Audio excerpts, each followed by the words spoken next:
신약 요한복음 제4장입니다. 요한복음 4장 11절에서 17절입니다. 페이지 148면의 말씀. 요한복음 4장 제11절에서 17절입니다. 주보에 있는데요. 한 절씩 나누어서 교도하겠습니다. 여자 이르되 주여 물기를 그릇도 없고 이울은 깊은데 어디서 당신이 그 생수를 얻겠사옵나이까?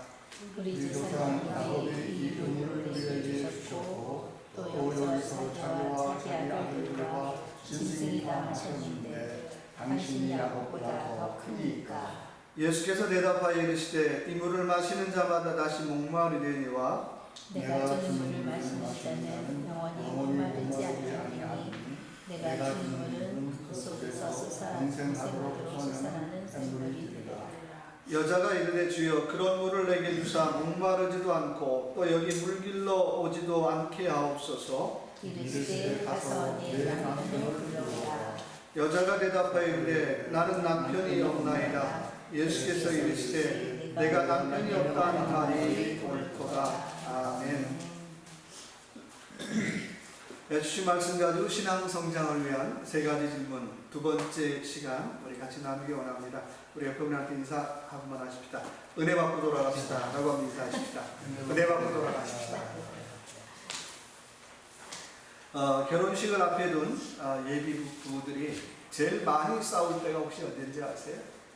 결혼식을 앞에 두고 제일 많이 싸운대요. 그래서 일주일에 한 두세 번 싸운대요.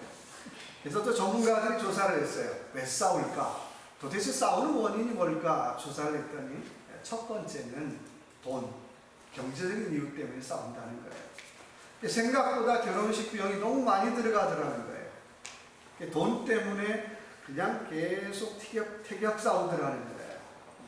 두 번째는 비교하는 것 때문에 싸우더라는 거예요.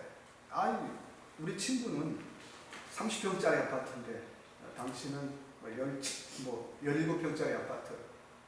우리 친구는 더 큰 차인데 당신은 조그만 차. 비교하는 것 때문에 싸우더라는 거예요. 세 번째는 양가 집안 때문에 싸운다는 거예요. 혼수가 작다, 폐물이 작다, 예물이 작다, 이것 때문에 싸우더라는 거예요. 네 번째는 서로에게 배려심 없는 말 한마디 때문에 싸우더라고 하는 거예요. 그냥 너무 힘드니까 그냥 툭 던진 한마디 때문에 이거 내가 괜히 결혼하는 거 아니야? 그래서 그런 것들 때문에 파혼을 생각한다고 합니다. 우리도 다음 주일에 장로 임직, 권사 임직이 있습니다. 지금까지도 우리 잘 준비했는데 더 잘 한번 준비하십시다. 가만히 생각해 보니까 결혼식을 앞에 둔 예비 부부들처럼 싸우지도 않고 그렇지도 않고 어떻게 정말 여기까지 잘 준비해 온 것 같아요. 그런데 끝까지 서로를 향해서 말 한마디라도 배려하면서 정말 은혜로운 임직식을 준비하는 저와 여러분이 되시길 주님의 이름으로 축원합니다. 지난 주간에 그 장로님 가운이 도착을 했어요. 권사님이 입고 오더니 목사님 너무 무거운데요. 제가 입어봐도 장로님 가운이 무거웠어요. 그러면서 권사님이 하시는 말씀이 목사님 이게 옷만 무거운 것이 아니라 장로의 직이 무거운 것 같아요. 내가 장로의 직이 무거운 걸 새삼스럽게 매일매일 내가 깨닫습니다라고 하는 고백을 하셨어요. 여러분, 장로의 직이 무겁잖아요. 아니, 교회 리더직이 무겁잖아요. 교회 지도자의 직이 무거운 거예요. 어느 학자의 말처럼 인류의 문제는 다 리더의 문제예요. 왜 그 나라가 그렇게 삽니까? 왜 그 민족이 그렇게 삽니까? 라고 질문한다면 전부 다 누구 탓이에요? 탓을 한다면 좀 리더 문제잖아요. 리더 탓이잖아요. 리더 잘못 만나서 그곳에 가고 리더 잘못 만나서 어떻게 그런 어려움을 겪고 있더라고 하는 거예요. 우리가 다음 주 임직식을 하는데 성도들 고백 속에 그런 고백 나오면 안 되잖아요. 우리 장로님 잘못 뽑았어. 우리 권사님 잘못 뽑았어. 우리 목사님 잘못 뽑았어. 그런 얘기 듣지 않도록 우리는 최선을 다해야 할 줄로 믿습니다. 우리가 지난 주간에 이어서 이번 주에도 우리 사마리아 여인과 예수님과의 대화를 통해서 신앙 성장을 위한 세 가지 질문 계속해서 한번 같이 한번 나눠보기 원합니다. 자, 첫 번째는요, 우리 12절 한번 같이 읽어볼까요? 우리 조상 야곱이 이 우물을 우리에게 주셨고 또 여기서 자기와 자기 아들들과 짐승이 다 마셨는데 당신이 야곱보다 더 크니까. 자, 첫 번째 질문은요, 한번 따라해봅시다. 나는 예수님 앞에 모든 것을 내려놓을 수 있습니까? 내려놓을 수 있습니다. 오늘 이 사마리아 여인이 예수님에게 던진 질문 뭡니까? 이거죠. 예수님, 당신이 야곱보다 더 큽니까? 당신이 우리 동네 전통보다 더 큽니까? 야곱의 우물은요, 그 당시 2000년 동안 계속 야곱의 우물, 야곱의 우물, 야곱의 우물 그렇게 불려졌던 전통이에요. 근데 당신이 정말 야곱보다 더 큽니까? 우리 동네 전통보다 더 큽니까? 라고 질문하고 있더라는 거예요. 예수님, 당신이 우리 조상보다 더 크냐는 거예요. 이 말 한번 이렇게 한번 적용해 보면 어떨까 싶어요. 우리도 전통 좋아하는데요. 한국 가면 전라도는 전라도 나름대로 전통이 있어요. 경상도는 경상도 나름대로 전통이 있어요. 충청도는 충청도 나름대로 전통이 있어요. 그러니까 전통만 있는 게 아니라 각 동네마다 제사 드리는 전통도 굉장히 또 다양해요. 저희 큰 집은 유감스럽게도 예수를 믿지 않는 집안이에요. 제가 신학교 갈 때에 큰아버지가 저를 불러다 놓고, 야, 네가 만약에 신학교만 가지 않으면 내가 너에게 대학 등록금 내가 다 대주겠다는 거예요. 그래서 제가 못 받고 신학교 갔는데요. 그럴 정도로 제가 신학교 가는 걸 굉장히 걱정스럽게 생각하던 분이에요. 한 번은 큰 집에서 모임이 있어서 제가 가게 됐는데 하필이면 그날 제삿날이었어요. 근데 뭐 다 모였는데 제사한다고 나만 또 싹 가는 게 왠지 분위기 또 흐트리는 것 같아서 그냥 제사 다 끝날 때까지 있기로 했어요. 그래서 뭐 그냥 옆에서 구경하는 거죠. 한 12시쯤 됐는데요. 큰아버지가 이제 제사밥하고 들고 그 집 문 밖에 나가는 거예요. 그리고 이제 문 앞에다가 제사밥 놔두잖아요. 그리고 이제 그 홀령을 모신다고 그러죠. 이리 오십시오. 그리고 모셔드리는 거예요. 잘 왔어요. 대문도 열고 잘 왔는데 해필이면 마당에서 이렇게 뒤보다가 빨래줄에 그 큰아버지 목이 걸리게 됐어요. 탁 목이 걸리면서 큰아버지가 속상해서, 아니 여기 누가 빨래줄 여기다 놔두냐고. 빨래줄을 걷어야지. 조상님이 못 들어오잖아. 막 그리고 큰엄마를 야단을 치는 거예요. 제가 그 모습을 보고 웃지도 못하고, 이게 코미디야 속으로.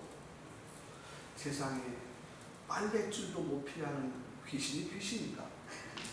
대문도 열어줘야 뭐 들어오는 게 귀신인가? 또 그걸 어떻게 해요? 그 섬기는 또 그것도 참 하여튼 그랬어요. 뭐 아무튼 그렇게 해서 또 제사가 끝났죠. 다음에 제가 일부러 또 갔어요. 올해는 또 어떻게 하나? 똑같이 하는 거예요. 바깥에 나가서 어떻게 똑같이 어서 오십시오. 그리고 안으로 마저 드리는 거예요. 다행히 그때는 큰어머니가 빨래줄을 갖다 걷어놨어요. 아무런 문제 없이 끝났죠. 제가 궁금해서 큰아버지에게 물어봤어요. 큰아버지, 왜 이렇게 하십니까? 뭐 제사 드리는 게 옳다 그러다가 아니라 왜 이렇게 하십니까? 바깥에 가서 이렇게 쭉 마중해야지 귀신이 찾아옵니까? 아니 그냥 궁금해서 물어봤어요. 아니 뭐 그 대문도 열어줘야지 넘어갈 수 있는 게 홀령입니까? 빨래줄도 뭐 걷어줘야지 갈 수 있는 게 홀령입니까? 귀신입니까? 질문해봤어요. 그래서 큰아버지 하시는 말씀이, 야야, 이게 우리 집안의 전통이라는 거예요. 전통이래요. 우리 가문의 전통이고 여태껏 내려온 전통이라는 거예요. 제가 그렇게 물어보니까 저희 큰 집에 이제 큰 형님, 둘째 형님이 한양대를 나오고 삼성대를 다녀요. 그분들도, 야, 그 큰아버지한테 따지는 게 아니고 전통이야. 집안의 전통이야. 집안의 전통이라는 거예요. 아무도 왜 해야 되는가를 생각하지 않아요. 그거 왜 해야 될까를 생각하지 않아요. 그냥 어떻게 전통이니까 해야 돼. 우리 집안 전통이니까 해야 돼. 여태껏 내려온 거니까 해야 돼. 우리가 그렇게 살아왔으니까 해야 돼. 라고 하는 대답이었어요. 여러분, 예수 믿는다는 게 뭘까요? 그런 전통들을 나는 내려놓을 수 있느냐는 거예요. 묻지마, 따지지마 했던 그런 전통들을 나는 내려놓을 수 있느냐라고 하는 질문을 해보고 싶어요. 우리가 다음 주일은 교회 임직식이 있습니다. 여러분, 임직식은 나의 생각을 이루는 자리가 아니에요. 나의 욕심을 이루는 자리가 아니고요. 나의 고집을 이루는 자리가 아니고, 심지어는 나의 전통들을 이루는 자리가 아니라는 거예요.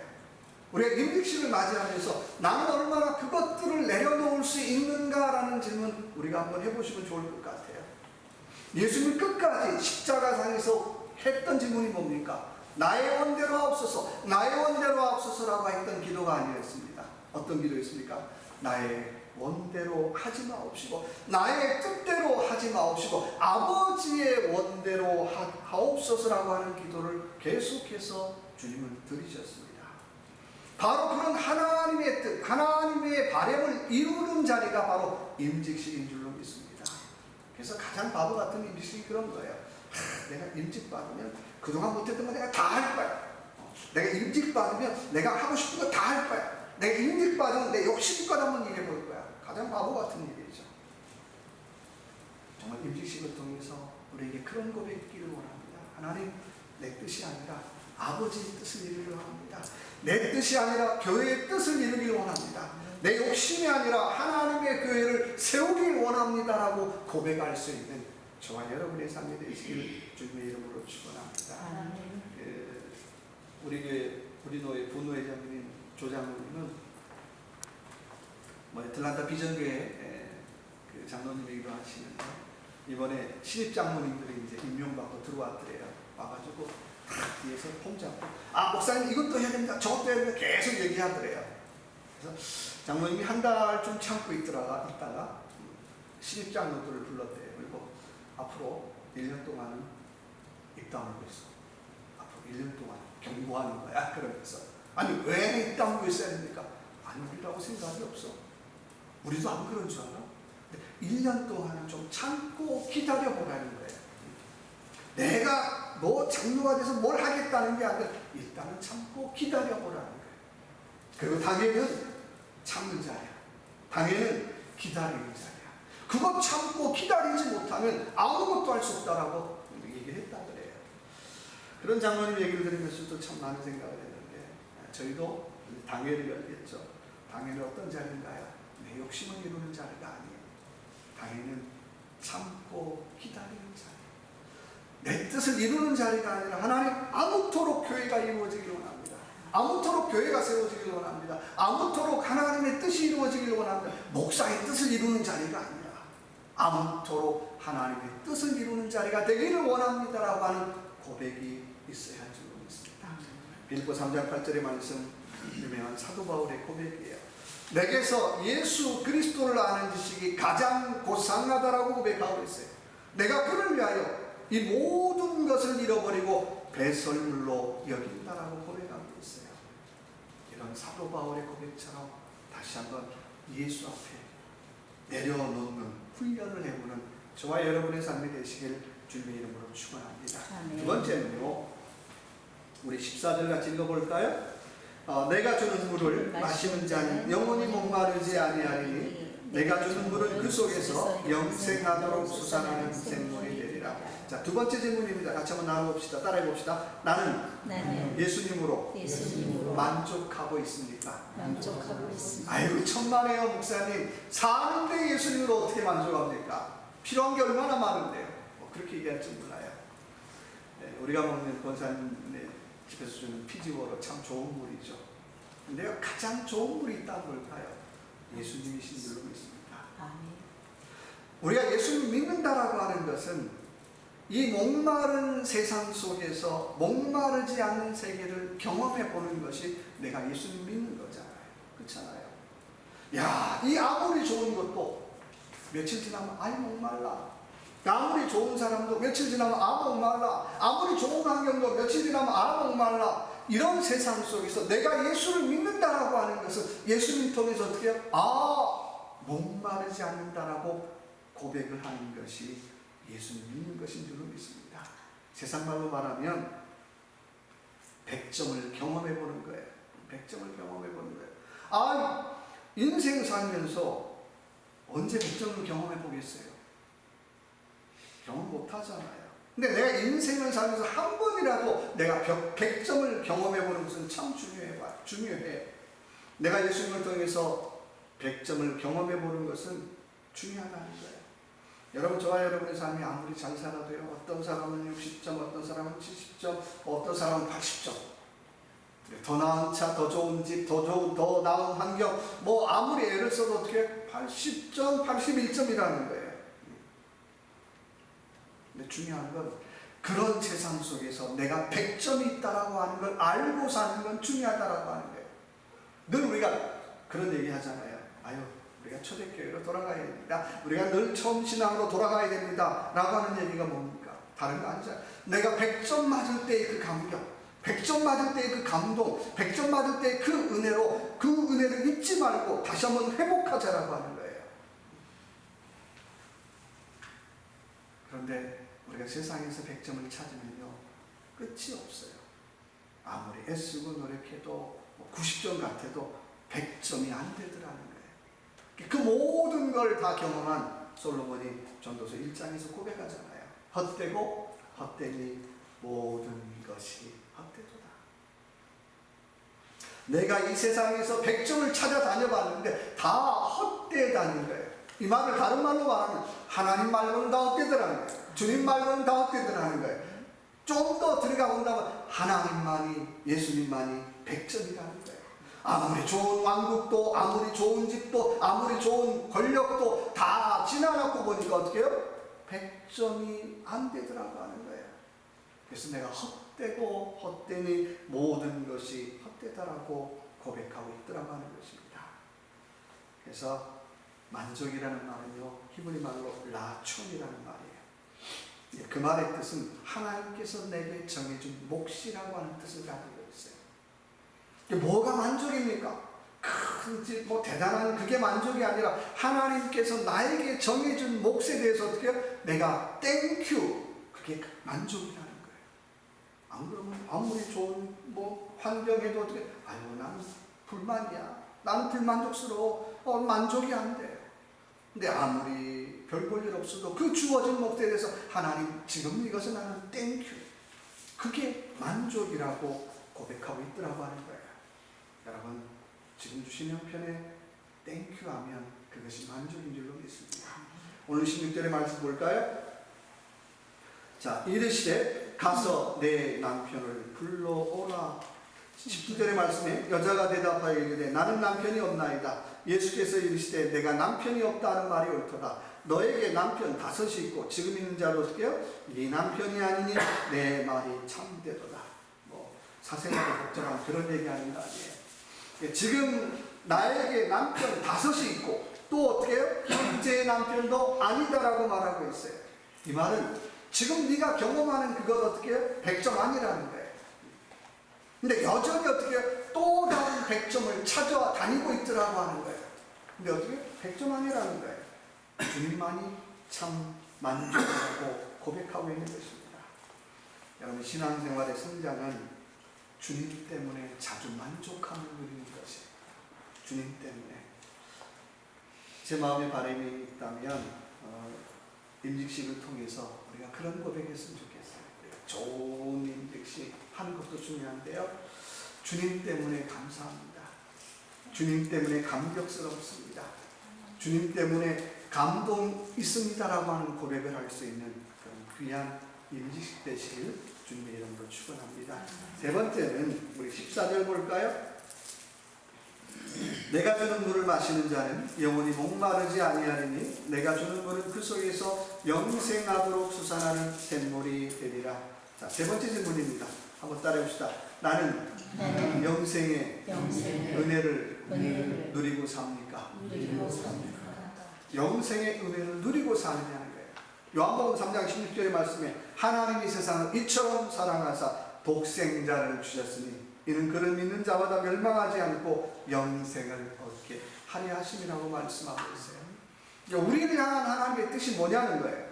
우리를 향한 하나님의 뜻은 영원한 형벌 받는 것이 아니라 영원한 생명을 누리는 거라고 분명히 말씀하고 있어요.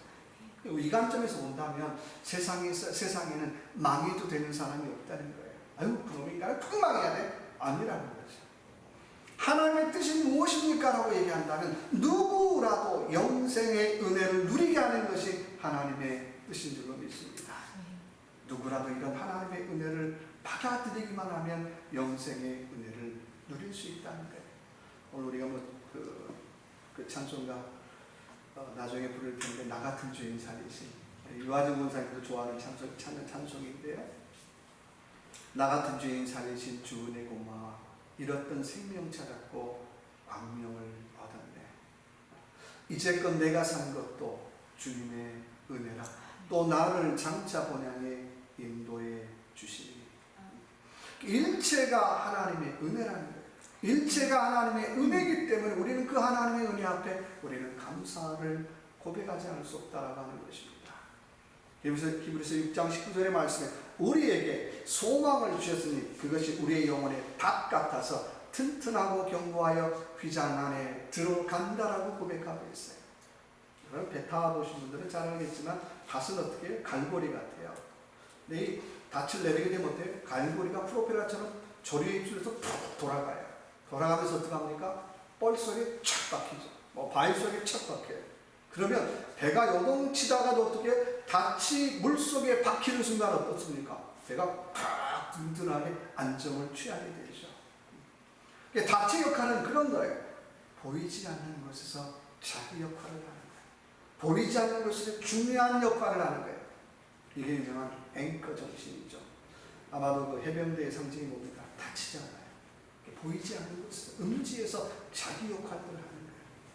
여러분 누가 항존직분자의 역할이 뭡니까? 라고 얘기한다면 이런 거죠. 앵커 정신 갖는 거예요. 나는 보이지 않는 곳에서 하나님 내 역할을 하겠습니다. 보이지 않는 곳에서 내가 최선을 다하겠습니다. 보이지 않는 곳에서 하나님의 교회가 요동치지 않도록 어떻게 내가 든든한 닭같이 쫙 어떻게 해요? 내리겠습니다. 그거잖아요. 여러분 그것이 바로 그리스도인에게 소망이라는 거예요. 인생의 여러 가지 어려움 속에서 우리가 흔들리다가도 믿음의 닻을 내리게 되면 더 이상 흔들리지 않아요. 신앙생활하는 성도의 힘이 뭘까라고 질문한다면 우리는 그런 거잖아요. 다른 게 아니라 영생의 힘입니다. 영생의 힘. 내가 지금 힘들고 어려워도 내가 지금 고난이 있어도 내가 주님 바라보고 내가 살아가는 것이 우리의 힘이요 우리의 소망인 줄로 믿습니다. 그래서 김종률 목사님 고백처럼 성도는 하루를 살아도 천국에 잇대어 살아간다라고 고백하고 있어요. 남들보다 똑같은 아버지가 아니라 하루를 살아도 천국에 잇대어 살기 때문에 베드로후서 3장의 고백처럼 천년이 어떻게 해요? 하루 같고 하루가 천년 같은 삶을 사는 것이 바로 성도의 삶인 줄로 믿습니다. 갈라디아서는 이것을 이렇게 표현하고 있습니다. 그리스도 안에서 연합하는 삶이라고 고백을 해요. 갈라디아 2장 20절의 말씀에 내가 그리스도와 함께 십자가에 못 박혔나니 이제는 내가 사는 것이 아니요 내 안에 그리스도께서 사는 것이다. 내 안에 그리스도로 살아가는 힘, 내 안에 은혜로 살아가는 힘, 내 안에 은총으로 살아가는 힘, 이 힘이 든든할 때 그 힘 속에서 성도가 강해지더라는 거예요. 그 힘 속에서 성도가 위로를 얻고 있더라는 거예요. 이런 영생의 은혜를 누리고 살아가는 사람이 맺는 열매가 뭘까요? 바로 그 유명한 성령의 열매죠. 갈라디아 5장 22절의 말씀을 제가 읽겠습니다. 오직 성령의 열매는 사랑과 인학과 화평과 오래 참음과 자비와 양선과 충성과 온유와 절제니라고 말씀하고 있어요. 아유 하나님 나도 그런 열매 맺기를 원합니다. 근데 전제가 있어요. 그리스도와 함께할 때, 은혜의 힘으로 살아갈 때, 하나님의 은총의 힘으로 살아갈 때 그런 열매를 맺을 수 있다라고 하는 거예요. 이 한 주간도 다시 한번 내 형편과 처지는 어렵지만 내 삶의 형편은 다른 사람과 비교하면 나는 왜 이렇게 살까? 수없이 그런 질문 하지만 또 뭐 우리 교회는 왜 이럴까? 그렇지만 다시 한번 어떻게 해요? 하나님 내가 주신 은혜에 내가 감사하기를 원합니다. 주신 은혜에 감사하며 주신 복에 감사하며 그래도 내 안에 예수로 살아가는 삶, 주님으로 살아가는 삶, 그 삶을 통하여 아름다운 성령의 열매를 맺어가는 저와 여러분의 삶이 되시길 주님의 이름으로 축원합니다. 같이 한번 기도합시다. 기도할 때 하나님 주님 앞에 내려오는 은혜를 허락하여 주시고 나는 주님으로 만족하는 은혜를 허락하여 주시고 영생